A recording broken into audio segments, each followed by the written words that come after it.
ಹೇಗೆ ಜಪಾನಿಗೆ ಮುಟ್ಸೋದು ಅಂತ. ಆಗ ಅವ ಭಾರತದವ ಏಡಿ ಸಪ್ಲೈ ಮಾಡುವ ಹೇಳ್ತಾನೆ, ಸ್ವಾಮಿ ಇದು ಭಾರತದ ಏಡಿಗಳು, ಒಂದು ಮೇಲಕ್ಕೆ ಹೋದ್ರೆ 4 ಅದನ್ನು ಕೆಳಗೆ ಆಗ್ತದೆ, ಒಂದೂ ಕೂಡ ಈ ಜಪಾನ್ ಮುಟ್ಟೋದಕ್ಕ ಅದು ಹೊರಗೆ ಬರಲ್ಲ. ಇದು ನಮ್ಮ ಹಿಂದುಳಿದ ವರ್ಗದ ಸಮಸ್ಯೆ. ಏಡಿಗಳಾಗಿದ್ದೇವೆ. ಒಬ್ಬ ಮೇಲೆ ಬರ್ತಾನಂದ್ರೆ 10 ಜನ ಅವ್ರ ಕಾಲು ಎಳೆದು ಕೆಳಗೆ ಹಾಕಿ ನಮ್ಮ ಹಿಂದುಳಿದ ವರ್ಗದವರಿಗೆ ಶಾಪ ಯಾರು ಅಂತ ಕೇಳಿದ್ರೆ ಅದು ನಾವೇ ಇರ್ತಕ್ಕಂಥ ಒಂದು ಘಟ್ಟಕ್ಕೆ ನಾವು ಬಂದದ್ರಿಂದ ಇವತ್ತು ನಿಮ್ಮ ಮಾತಿಗೆ ಚಪ್ಪಾಳೆ ತಟ್ತಾ ಇದ್ದಾರೆ. ಈ ಮಾತಿಗೆ ಏಡಿಗಳಲ್ಲ, ಏಡಿಗಳಲ್ಲ, ನಾವು ಏಡಿಗಳು ಅಂತ ಹೇಳಿದೆ ಅಷ್ಟೇ. ಯಾವತ್ತೂ ಧೈರ್ಯಶಾಲಿಗಳು, ನಾವು ಹಿಂದುಳಿದ ವರ್ಗದವರು ಯಾವತ್ತೂ ಧೈರ್ಯಶಾಲಿಗಳು ಅಂತಕ್ಕಂಥ ಮಾತನ್ನು ಕೂಡ ಈ ಸಂದರ್ಭದಲ್ಲಿ ಹೇಳಿ, ಇವತ್ತು ಹಿಂದುಳಿದ ವರ್ಗದ ಒಂದು ಭಾಗ್ಯ ಏನು ಅಂತ ಕೇಳಿದ್ರೆ, ಭಾರತ ದೇಶದ 75 ವರ್ಷದ ಇತಿಹಾಸದಲ್ಲಿ ಒಬ್ಬ ಹಿಂದುಳಿದ ವರ್ಗಕ್ಕೆ ಸೇರಿದವ ಪ್ರಧಾನಮಂತ್ರಿ ಯಾರಾದ್ರೂ ಆಗಿದ್ರೆ ಅದು ನರೇಂದ್ರ ಮೋದಿ ಅಂತಕ್ಕಂಥದ್ದು ನಮಗೆ ಅತ್ಯಂತ ಹೆಮ್ಮೆಯ ವಿಚಾರ. ಹಿಂದುಳಿದ ವರ್ಗದವರಿಗೆ ಎಲ್ಲಿಯಾದ್ರೂ ನ್ಯಾಯ ಸಿಗುವಂತ ಕೆಲಸ ಯಾರಿಂದ ಆದ್ರೂ ಆಗ್ಬಹುದಾದರೆ ಅದು ನಿಮ್ಮೆಲ್ಲರ ನೆಚ್ಚಿನ ನಾಯಕರಾದಂಥ ನರೇಂದ್ರ ಮೋದಿ ಅವರಿಂದ ಮಾತ್ರ ಸಾಧ್ಯ. ನಾನು 1-2 ಉದಾಹರಣೆ ಕೊಟ್ಟು ನಾನು ಮಾತು ಮುಗಿಸ್ತೀನಿ. ಮನುಷ್ಯ ಹೇಗೆ ಜೀವನ ಮಾಡಬೇಕು ಅಂತ ಶಾಸ್ತ್ರದಲ್ಲಿ ಇದೆ. ಅದರಲ್ಲಿ 2 ಪ್ರಾಣಿಗಳಾಗಿ ಮನುಷ್ಯ ಜೀವನ ಮಾಡಬಾರ್ದು ಅಂತ ಇದೆ. ಒಂದು, ಮೀನಿನಂತೆ ಜೀವನ ಮಾಡಬಾರ್ದು ಅಂತೆ. ಮೀನು ತಿನ್ಬೋದು, ಮೀನು ಹಿಡಿಬೋದು, ಮೀನಿನಂತೆ ಜೀವನ ಮಾಡಬಾರ್ದು. ಮೀನಿನ ಜೀವನ ಹೇಗಿರ್ತದೆ? ದೊಡ್ಡ ಮೀನು ಸಣ್ಣ ಮೀನನ್ನು ತಿನ್ನುತ್ತೆ, ಇದು ಮತ್ಸ್ಯ ನ್ಯಾಯ. ದೊಡ್ಡ ಮೀನು ಸಣ್ಣ ಮೀನನ್ನು ತಿನ್ನುತ್ತೆ, ಇದು ಮನುಷ್ಯತ್ವದ ನ್ಯಾಯ ಅಲ್ಲ. ದೊಡ್ಡ ಸಮಾಜ ಚಿಕ್ಕ ಸಮಾಜವನ್ನು ತುಳಿಯುವಂತ ಒಂದು ಕೆಲಸ ಏನು ನಡೀತಾ ಇದೆ, ಇದು ನಡಿಬಾರದು ಅಂತಕ್ಕಂಥ ದೃಷ್ಟಿಯಿಂದ ಮತ್ಸ್ಯ ನ್ಯಾಯವನ್ನು ಅಳವಡಿಸಿಕೊಂಡು ಹೋಗಬಾರದು. ಅದು ರಾಜಕೀಯ ಪಕ್ಷಗಳಿರ್ಬೋದು, ನೇತಾರರು ಇರ್ಬೋದು, ಯಾರೇ ಇರ್ಬೋದು. 2ನೇದು ಕೂಪ ಮಂಡೂಕ ನ್ಯಾಯ ಅಂತ ಇದೆ. ಆ ಬಾವಿಯೊಳಗೆ ಒಂದು ಕಪ್ಪೆ ಇರುತ್ತೆ. ಆ ಬಾವಿಯೊಳಗಿರುವಂಥ ಕಪ್ಪೆಗೆ ಈ ಬಾವಿಯಿಂದ ಹೊರಗೆ ಬಂದೇ ಇಲ್ಲ, ಅದು ಹುಟ್ಟಿನಿಂದ ಸಾವಿನವರೆಗೆ ಅದು ಏನನ್ನು ಯೋಚನೆ ಮಾಡ್ತದೆ?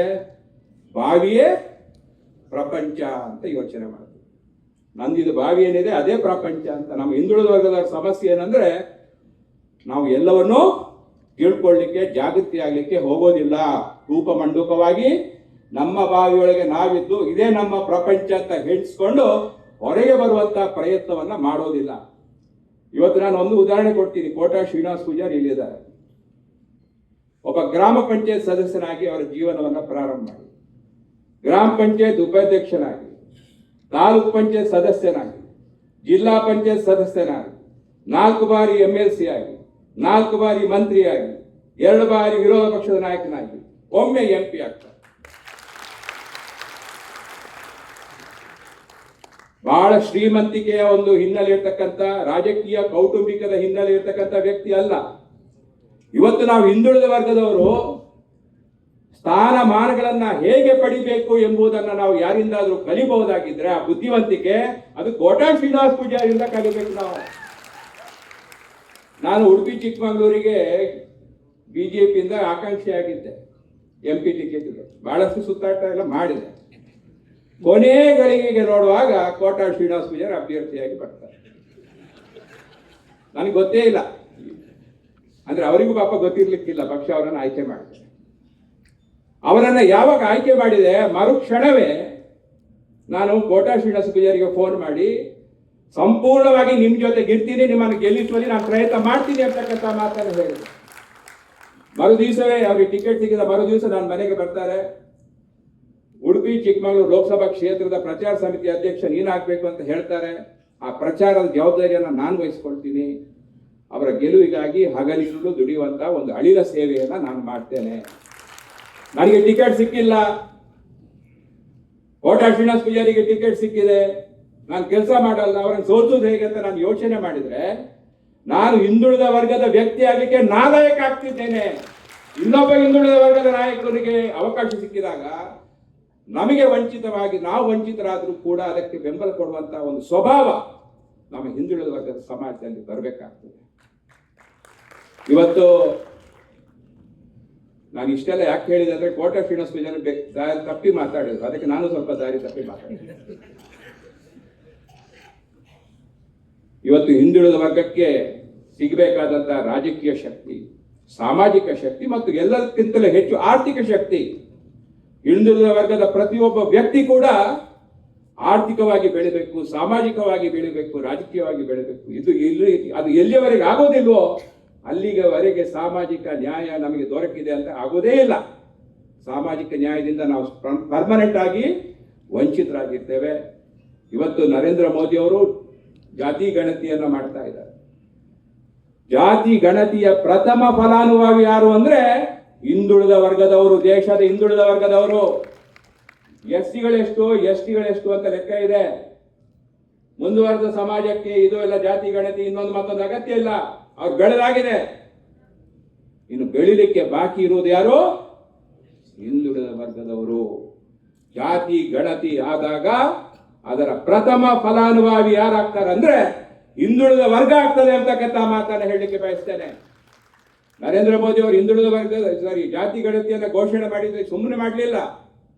2024 ಇಸ್ವಿಯಲ್ಲಿ ಸೆಪ್ಟೆಂಬರ್ನಲ್ಲಿ ರಾಷ್ಟ್ರೀಯ ಸ್ವಯಂ ಸೇವಕ ಸಂಘ ತನ್ನ ಕೇರಳದ ರಾಷ್ಟ್ರ ಮಟ್ಟದ ಬೈಠಕ್ನಲ್ಲಿ ಶಿಫಾರಸ್ ಮಾಡುತ್ತೆ ಪ್ರಧಾನಮಂತ್ರಿಗೆ.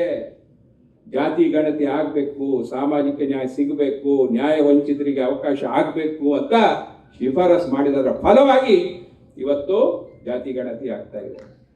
ಇದು ರಾಷ್ಟ್ರ ಮಟ್ಟದಲ್ಲಿ ಸೆನ್ಸಸ್ ಮಾಡುವಂತ ಅಧಿಕಾರ ಇರೋದು, ಗಣತಿ ಮಾಡುವಂತ ಅಧಿಕಾರ ಇರೋದು ಕೇವಲ ಕೇಂದ್ರ ಸರ್ಕಾರಕ್ಕೆ ಬಿಟ್ಟು ಬೇರೆ ರಾಜ್ಯ ಸರ್ಕಾರಕ್ಕೆ ಇಲ್ಲ.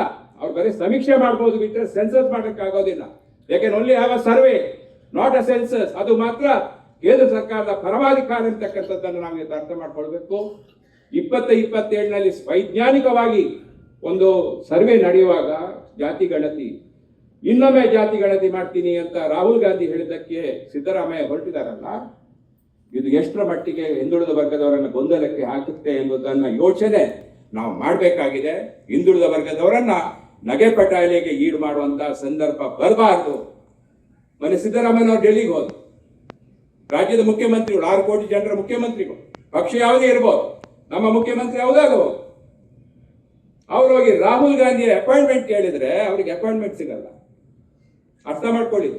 ಒಬ್ಬ ಹಿಂದುಳಿದ ವರ್ಗದ ಒಬ್ಬ ಮುಖ್ಯಮಂತ್ರಿ ಡೆಲ್ಲಿಗೆ ಹೋಗಿ ರಾಹುಲ್ ಗಾಂಧಿ ಹತ್ರ ತಮ್ಮನ್ನ ಭೇಟಿ ಮಾಡ್ಲಿಕ್ಕಿದೆ ಅಂತ ಅವಕಾಶ ಕೇಳಿದಾಗ ಅಪಾಯಿಂಟ್ಮೆಂಟ್ ಕೊಡದಂತ ಒಂದು ಪರಿಸ್ಥಿತಿ ಇವತ್ತಿದೆ.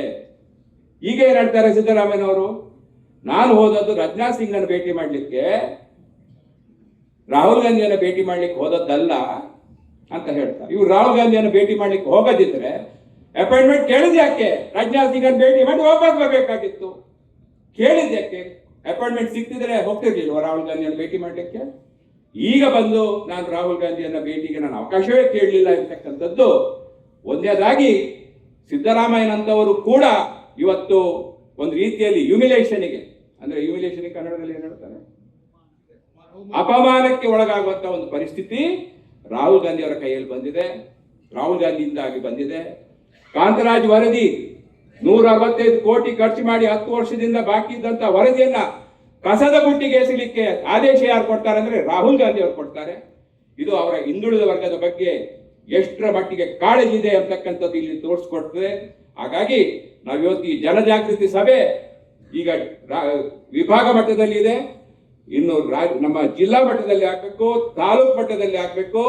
ಪ್ರತಿಯೊಬ್ಬ ಹಿಂದುಳಿದ ವರ್ಗದ ಮನುಷ್ಯನಿಗೆ ನನ್ನ ವ್ಯವಸ್ಥೆ ಏನು ಎಂಬುದರ ಬಗ್ಗೆ ಜಾಗೃತಿ ಮೂಡದೆ ಇದ್ರೆ ಹಿಂದುಳಿದ ವರ್ಗಕ್ಕೆ ಭವಿಷ್ಯ ಇಲ್ಲ ಎಂತಕ್ಕಂಥ ಮಾತನ್ನು ಹೇಳಿ, ನರೇಂದ್ರ ಮೋದಿ ಅವರ ನೇತೃತ್ವದ ಏನು ಜನಗಣತಿ ನಡೀತದೆ ಅದರ ನಂತರ ನನಗೆ 100ಕ್ಕೆ 100 ವಿಶ್ವಾಸ ಇದೆ. ಹಿಂದುಳಿದ ವರ್ಗಕ್ಕೆ ಯಾರಿಂದಾದ್ರೂ ನ್ಯಾಯ ಪಡೆಯಲಿಕ್ಕೆ ಸಾಧ್ಯ ಇದ್ರೆ ಅದು ನರೇಂದ್ರ ಮೋದಿ ಅವರಿಂದ ಮಾತ್ರ ಸಾಧ್ಯ ಅಂತಕ್ಕಂಥ ಮಾತನ್ನು ಈ ಹೇಳಿ ಎಲ್ರಿಗೂ ವಂದಿಸಿ ನನ್ನ 2 ಮಾತನ್ನು ಮುಗಿಸ್ತೇನೆ. ಜೈ ಹಿಂದ್.